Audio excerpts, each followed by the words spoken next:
All right, here I am again, Destination Dairy. I'm out in the field, and I am sitting with the winners of Sandfest 2016. Hey, Sean, thanks for listening, everybody.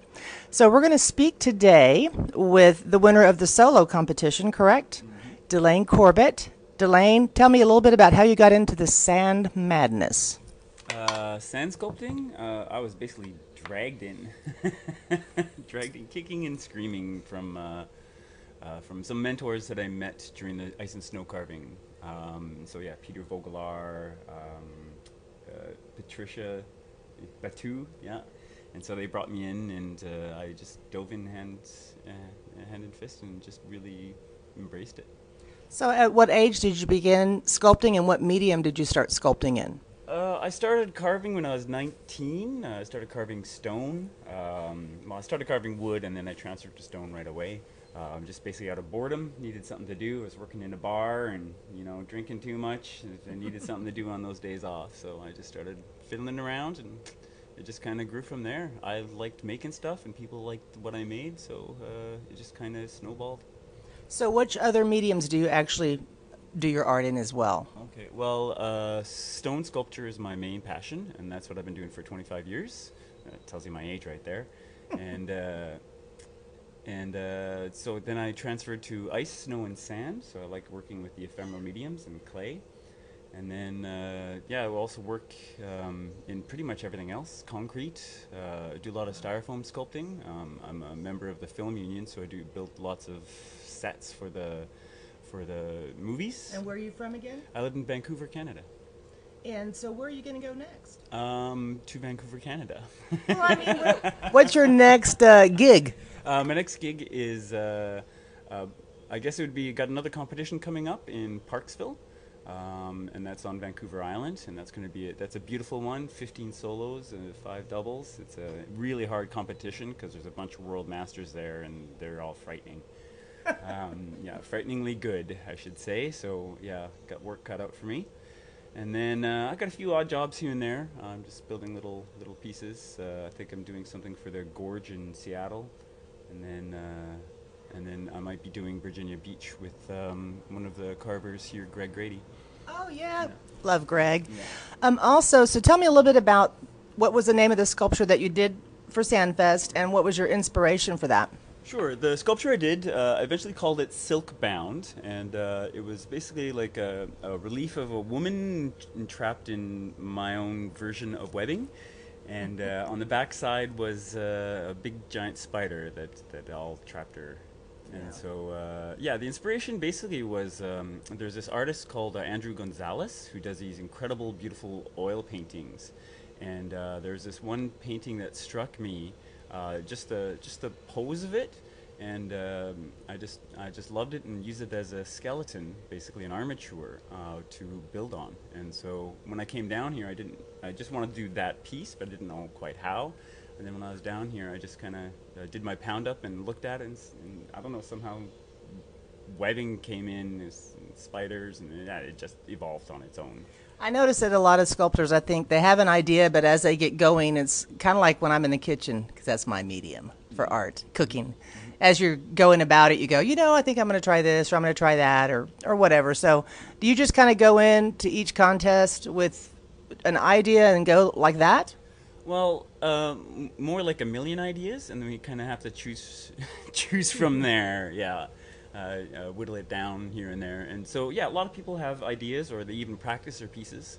I kind of like to come in and just be inspired by the environment, but also have a few backup plans as well, too, just in case I don't come up with anything.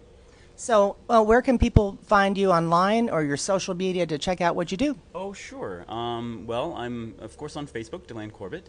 I have a website called delayne.ca. That's and then you can find the majority of all of my work on my DeviantArt account. That's sculptin, SCULPTIN .deviantart.com. And giant gallery of my stuff, 400 pieces. Well, thank you. It's been a pleasure meeting you this week and watching you work. And I remember your sculpture from a couple years ago. I wasn't here last year, but you did the one a couple years ago with the I think the long flowing hair. Last year, yeah. They put it on T-shirts this year. Yes, I love that. I love that. Thank you so much, and congratulations, and have a safe journey home. Thank you very much. Now, next, thank you. I have Abe and Morgan, and their last names will be maybe the same at some point. We just don't know. Okay, wait. Anyway, we have Morgan Rudluff and Abe Waterman, and they were the winners. They're master sculptors, and they were the winner of the duos, correct? Duos. Okay, so let me scooch over here. Now, tell me a little bit how you got started. Well, I had a little bit similar story to Delayne. It was the same people involved in getting me involved in sand sculpting. I started doing a little bit of snow and then transitioned over into sand. And I got hired to help with an exhibit. So, man, that's a big variation there, right? You're either freezing your booty off or you're roasting it off. Which one do you like better? I think I like sand a little bit better. I've become more familiar with it, and I like you can get a little more subtlety with it. You can get better shadows. Snow being a bit translucent, you have to work on a large scale to get the same effect. So you're the one that y'all did. Well, I'm gonna let you tell me the name because I'm still trying to figure out if it's an acronym or something. I've been going, wait, let's see, what is this? Tell me the name of y'all's winning sculpture. Youth's entrepreneurial endeavor results in lingual dilemma. Okay, and? Well, what does that mean? It was basically it was going to be tongue twister, but I felt that the piece itself was so obviously a tongue twister that I wanted to come up with a convoluted name for it. Yeah, I sat there for a while, and what people would walk up and go, what is, I don't know what this is all about. And I'm like, just use your imagination, people. So how old were you when you got started sculpting? On any kind of regular basis, I think it's 25. I mean, I had dabbled here and there beforehand, but I've come more from a painting and drawing background. So if you could be a superhero in the sand sculpting world, what would your superhero name be? Well, it is Abe Waterman. Oh, the superhero Abe Waterman. Awesome. Thank you so much. Now on to Morgan. Morgan, how'd you get started? And then tell me a little bit about you guys. Hi, good morning. I got introduced into sand sculpting just sort of on a whim. I stumbled into it. I was introduced to it from a master who had been doing it for years and years. He needed help with his business, and I was in the right place at the right time. I was a young college student at the time, and I knew at that point that I wanted to have a career as an artist, and honestly, it was like sand sculpture was paying the bills. And so I sort of left what I was most interested in at the time, which was clothing and costume construction and sort of creative wearable arts, and started doing more sand sculpting, and then it just snowballed, and I didn't have time to do hardly anything else, and that was 10 years ago, and here I am today. So. And you get to travel with it, so that's a hard life in a way, but I travel around now too, but I really like it. How do you adjust to all the traveling? I think that I've sort of ebbed and flowed with what I enjoy and what I find difficult, and it's been this constant state of trying to find balance and staying grounded. And I do really enjoy seeing new things and meeting new people, but at the same time I've noticed like there's a deficit of the things that are regular in my life.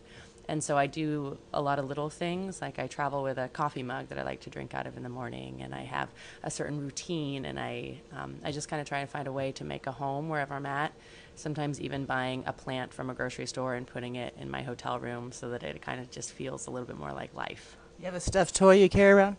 I used to, actually. And before I got an ukulele that took up that backpack space, I used to travel with my stuffed animal rabbit. Awesome. So tell me, what's the strangest or weirdest or most interesting thing you've ever sculpted? Oh, that's kind of really hard to answer. Maybe, I don't know, I might need help on that. I feel like I've kind of lost I think we're kind of fond of the second greatest story ever told piece we did. Which one was that? It was a competition piece we did in Florida in a doubles competition a few years ago. And kind of maybe one of our most funny comics we've ever told. We do like to tell funny stories with our sculptures. And this one, Abe can maybe even help me describe it, but it was the whole thing was done in perspective, and up at the very top there was Jesus's face, and he was like over this theater, like a homemade theater box. It was all kind of just patched together in his hands, up above holding the marionette like controllers, the puppeteer things. And so down inside this box, it was a little wooden puppet of Santa Claus and a little wooden puppet of the Easter Bunny. And they were sitting and they were having tea at the table. And there was just like a picture of the Last Supper up on the wall and a Christmas tree and an Easter basket. And There's like a pot of tea taped, like Scotch taped to Santa's hands, and dangling with the little wooden joints. It was just really quite funny, and we called the piece Tea Time. Or no, we put a playbill on the piece that said Tea Time. Said, what Abe can describe this part. He's gonna remember better. It's Tea Time, written, performed, and directed by Jesus, made possible with the generous donations of Mary and Joseph. And then on the other side, we had a scroll that read something like, little known to historians prior to entering the seminary, Jesus tried to pursue his first passion, the theater, only to fail miserably on account of his unrealistic characters. That's awesome. I love that. I do notice that you like to jump around on stage a lot, though, in pure excitement. Tell me what happened that made you jump around on stage in pure excitement. I do a lot of moving around. And, well, this past Sandfest was quite a really special, unique event. I had marriage proposed to me for the first time in my life. Woohoo! And I cried. By the superhero known as Abe Waterman. Abe? This is all true.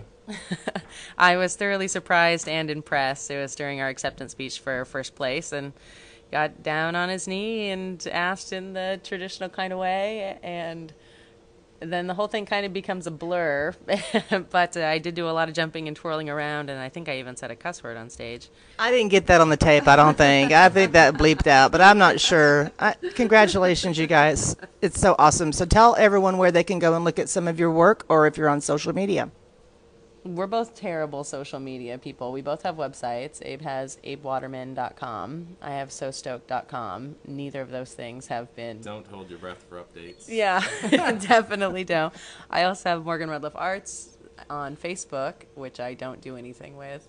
And we do hope for those things to change, but we're just not really motivated in that way so much. And so... Well, having a website's good. Having a website's good, and Facebook is pretty easy to maintain. Just make a link from there to your Facebook, and just kind of do that. You don't have to go too crazy, but that's good. Yeah, I do social media management, by the way. So anyway, where are y'all off to next on your next adventure? We're both headed back to California right now for just a little bit of R&R, quick vacation. I'm going to work locally in California, and Abe heads back to Canada. But I think the next most exciting thing that we head to will be, well, Abe's going to be in Parksville competition. Beach. Oh, yeah, I guess Hampton Beach maybe is the next thing. There's a really cool competition out on the East Coast, Hampton Beach, and we'll both be there, along with a whole slew of other really incredible sculptors. And from there, it's just more summer events, more competitions. Well, congratulations on your engagement. You're a fiancé now, and on your winnings. That's so exciting, and I loved meeting y'all this week and hanging out with you. And everybody stay tuned I'm going to be putting montage videos up on my YouTube, which is called Destination Dairy right now, but I'm probably going to change that to Try This Dish Radio. So as I do the montages, I'll let everybody know, and I'll shout out to you guys. Now, Sean, it's back to you. Try not to butcher everybody's name, please. Thanks for listening. This is Destination Dairy. I'm out.